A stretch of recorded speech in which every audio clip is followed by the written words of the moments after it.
Hello, I'm Father Joe Gambala, pastor of St. Malachy Catholic Church in Sterling Heights, Archdiocese of Detroit. Welcome to Saint of the Day. Today is March the 8th, and our saint today is Saint Humphrey. Saint Humphrey lived in what is now modern-day France in the 800s. He became a Benedictine monk and joined the Abbey of Prune, which is in the Ardennes, which is a very hilly region in the south of Belgium.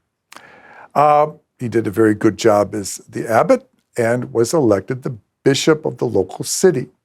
Now, this is where things get interesting because in the 800s and into the 900s, a group of people appeared on the shores of England and France and Ireland, and they were known as the Norsemen, or otherwise known as the Vikings. These were pagan people. These were a very violent people. They would engage in these raids up and down the coast, and they'd take their boats up the rivers and raid many cities, including places like Paris. They were very much feared. Their ferocity was hard to oppose, and in many instances, local kings and dukes would try to buy them off, lest have their towns burned. And unfortunately, the Vikings were heading to the town where Humphrey was the bishop.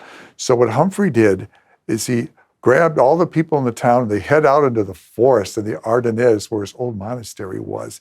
And they hid out there, and the monks at the old monastery took care of them. The Norsemen weren't sure, didn't like to go too far away from water, so they weren't going to march up into the hills to find them.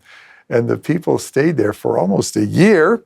When the Norsemen finally left, the people returned. They found their town largely destroyed, but Humphrey took all the money he had and any silver items he had in the church and sold them all in order that the people could be fed and rebuild their homes.